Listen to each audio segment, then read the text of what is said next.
നമസ്കാരം. Medical negligence കേസുകൾ ഇതിൽ പ്രതിയാക്കപ്പെടുന്ന മെഡിക്കൽ പ്രാക്ടീഷണേഴ്സ് ഇവർക്ക് ഒരു ഫെയർ ഓപ്പർച്യൂണിറ്റി കേരള ഹൈക്കോടതി 12 പോയിന്റുകൾ ഡ്രാഫ്റ്റ് ഗൈഡ് ലൈൻസ് ആയി രൂപീകരിച്ച് സർക്കാരിലേക്ക് അയച്ചിട്ടുണ്ട് ഇമ്മീഡിയറ്റ് ആക്ഷൻ എടുക്കുന്നതിന് വേണ്ടി. ഇതിൽ എന്ത് സംഭവിച്ചു?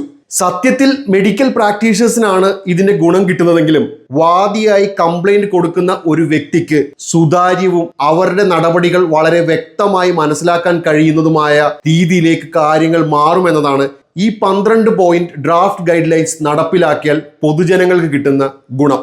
ഒന്നാമതായി പറയുന്നത്, ഒരു മെഡിക്കൽ നെഗ്ലിജൻസ് കേസ് ഒരു അന്വേഷണ ഉദ്യോഗസ്ഥന്റെ മുൻപാകെ കിട്ടിയാൽ എത്രയും പെട്ടെന്ന് അദ്ദേഹം ഡോക്ടറുടെയും നഴ്സുമാരുടെയും മറ്റ് മെഡിക്കൽ പ്രാക്ടീഷണേഴ്സിന്റെയും കയ്യിൽ നിന്ന് ആ ചികിത്സ സംബന്ധിക്കുന്ന എല്ലാ രേഖകളും കൈക്കലാക്കണം, അതായത് ബന്ധവസിലെടുക്കണം.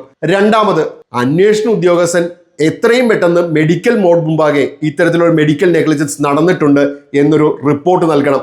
ഈ റിപ്പോർട്ടിന്റെ അടിസ്ഥാനത്തിൽ ഒരു എക്സ്പേർട്ട് പാനൽ മെഡിക്കൽ ബോർഡ് രൂപീകരിക്കണം. മൂന്നാമതായി, എക്സ്പേർട്ട് പാനൽ രൂപീകരണമാണ്.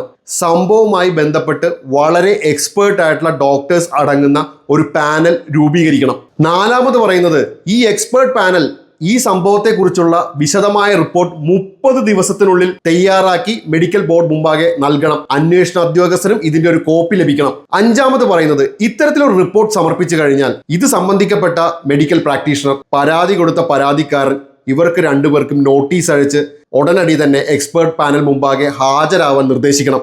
ആറാമത് പറയുന്നത്, എക്സ്പേർട്ട് പാനൽ ഏതെങ്കിലും തരത്തിൽ മെഡിക്കൽ പ്രാക്ടീഷണർ കുറ്റം ചെയ്തതായി കണ്ടെത്തിയാൽ എത്രയും പെട്ടെന്ന് അയാൾ നേരിട്ട് എക്സ്പേർട്ട് പാനൽ മുമ്പാകെ ഹാജരായി എന്ത് തരത്തിലുള്ള ട്രീറ്റ്മെന്റ് ആണ് അയാൾ രോഗിക്ക് നൽകിയെന്നുള്ള എക്സ്പ്ലനേഷൻ എക്സ്പേർട്ട് പാനലിന് നൽകണം. ഏഴാമത്, ഇതിനുശേഷമുള്ള റിപ്പോർട്ട് എല്ലാ എക്സ്പേർട്സിന്റെയും ഇൻഡിവിജ്വൽ ഒപ്പീനിയനിൽ റിപ്പോർട്ട് സമർപ്പിക്കണം. എട്ടാമത്, ഈ റിപ്പോർട്ട് വളരെ വിശദമായി എന്ത് കാരണം കൊണ്ട് നെഗ്ലിജൻസ് നടന്നു, എന്താണ് നെഗ്ലിജൻസിനുള്ള കാരണം എന്ന് അടങ്ങുന്ന വിശദമായ റിപ്പോർട്ട് കൺക്ലൂഷനിലേക്ക് എത്തുന്ന രീതിയിലുള്ള ഒരു റിപ്പോർട്ട് സമർപ്പണം. ഒമ്പതാമത്, ഈ എക്സ്പേർട്ട് പാനലിലെ റിപ്പോർട്ടിൽ കാര്യങ്ങൾ കൃത്യമായി ധരിപ്പിച്ചുകൊണ്ടുള്ള ഒരു കൺക്ലൂഷൻ ആയിരിക്കണം രേഖപ്പെടുത്തിയിട്ടുണ്ടാവേണ്ടത്. പത്താമത്, ഈ കൺക്ലൂഷൻ റിപ്പോർട്ട് മെഡിക്കൽ പ്രാക്ടീഷണർ കുറ്റക്കാരനായിട്ടാണ് കാണുന്നതെങ്കിൽ ഈ മെഡിക്കൽ പ്രാക്ടീഷണർ ഇതിന്റെ ഒരു കോപ്പി നൽകണം. ഇനി അഥവാ മെഡിക്കൽ പ്രാക്ടീഷണർ കുറ്റവിമുക്തനാണെങ്കിൽ ഇതിന്റെ ഒരു കോപ്പി പരാതിക്കാരന് കൊടുക്കണം. 11ാമത്, ഈ കൺക്ലൂഷന്റെ അടിസ്ഥാനത്തിൽ അപ്പീൽ പോകാനുള്ള സ്വാതന്ത്ര്യം പരാതിക്കാരനും മെഡിക്കൽ പ്രാക്ടീഷണറും ഒരുപോലെയുണ്ട്. 12ാമതായി പറയുന്നത്, ഇത്തരത്തിലൊരു അപ്പീൽ പോയിട്ടുണ്ടെങ്കിൽ ഈ അപ്പീൽ പോയി അതിലൊരു തീരുമാനം ഉണ്ടാകുന്നത് വരെ അന്വേഷണ ഉദ്യോഗസ്ഥൻ അന്തിമ റിപ്പോർട്ട് ഈ കേസ് സംബന്ധിച്ച് കൊടുക്കാൻ പാടുള്ളതല്ല. ഹൈക്കോടതിയുടെ നിർദ്ദേശമനുസരിച്ചുള്ള ഈ 12 പോയിന്റുകൾ കേരള സർക്കാർ നടപ്പിലാക്കിയാൽ മെഡിക്കൽ പ്രാക്ടീഷണേഴ്സ് മാത്രമല്ല ഗുണഭോക്താക്കൾ, പരാതിക്കാർക്കും ഗുണമുണ്ട്.